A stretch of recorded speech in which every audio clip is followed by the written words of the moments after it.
A brand once famous for heirloom quality leather is now at the center of a crisis. Millions of nearly new Coach bags, meant to be coveted, are flooding liquidation channels for a fraction of their original price. Aggressive outlet expansion and cheaper materials rewrote the rules. In 2025, Coach itself acknowledged inventory challenges. How did luxury become disposable, and what broke the promise of lasting value? In 1941, a small workshop in Manhattan opened its doors with just 6 artisans and a simple promise to craft leather goods that could stand the test of time. Every bag was cut, stitched, and finished by hand, an approach that set Coach apart in a world of mass production. Customers were told their bags would last for at least 15 years, and for many, these pieces became family heirlooms, passed down from one generation to the next. The company's reputation for sturdy construction and rich, supple leather grew quickly, finding its way into department stores and onto the arms of those who valued quiet quality over fleeting trends. This dedication to durability and craftsmanship laid the foundation for everything that followed, creating expectations of permanence and value that would define what it meant to own a Coach bag for decades. By the early 2000s, Coach's retail strategy shifted sharply toward expansion through factory outlets. Store numbers rose rapidly, and by 2013, there were 350 full-price locations, but nearly 200 outlets, an imbalance that signaled a new direction for the brand.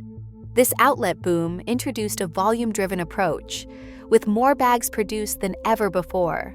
To fill these shelves, Coach began manufacturing lines meant exclusively for outlets, a move that quietly redefined what the brand stood for.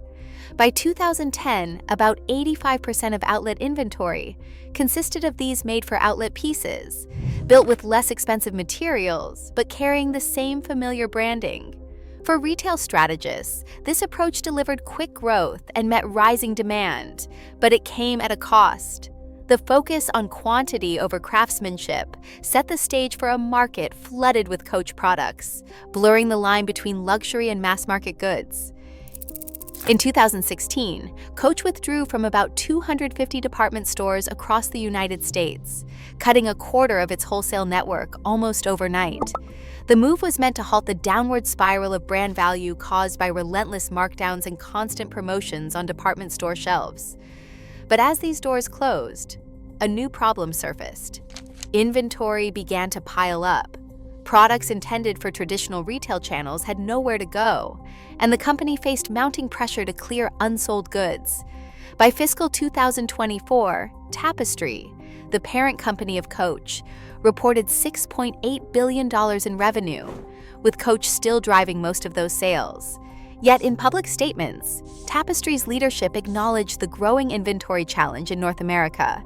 The shift from controlling discounts to confronting excess stock forced the company to reconsider how it moved merchandise, setting the stage for a wave of liquidation that would soon reshape the brand's entire distribution strategy. Pallets of unsold Coach merchandise move quietly from warehouses to the hands of wholesale brokers like Via Trading, Direct Liquidation, and 888 Lots. These intermediaries specialize in absorbing overstock from sources such as Macy's and Nordstrom returns, as well as unsold outlet stock and seasonal overproduction. The scale is staggering. In 2023, the fashion industry generated between $70 billion and $140 billion in excess inventory. As warehousing costs jumped 10% that year, brands faced mounting pressure to clear space quickly. Brokers consolidate truckloads of like-new bags, wallets, and accessories, repackaging them for bulk sale to discount retailers and online resellers. This logistical pipeline, built for speed and volume, transforms what once were luxury goods into commodities measured by weight and pallet count, not by exclusivity. Coach bags now line the shelves of over 1,100 TJX-owned stores across the country, offered at discounts that slash 50 to 70% off suggested retail prices. These off-price giants operate with overhead costs about half of what department stores face, allowing them to profit even as they undercut Coach's own boutiques. The effect is unmistakable. What was once a symbol of attainable luxury now feels commonplace. A $500 Coach bag, bought new, will often fetch only $200 on the resale market, far below the 92% retention seen with Chanel or the full value held by Hermes. This flood of discounted inventory has helped drive 50 million consumers away from the luxury market since 2022, even as the resale sector swells to $38.32 billion. Coach's claim as a modern luxury house stands in stark contrast to its constant presence in bargain aisles. New regulations are set to upend the way fashion brands handle excess inventory. In 2025, the EU will require companies to report exactly how many unsold textiles they hold, making the scale of overproduction visible for the first time.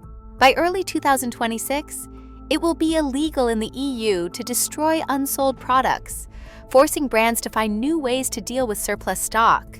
California has already moved in this direction, passing an extended producer responsibility law for textiles in August 2024.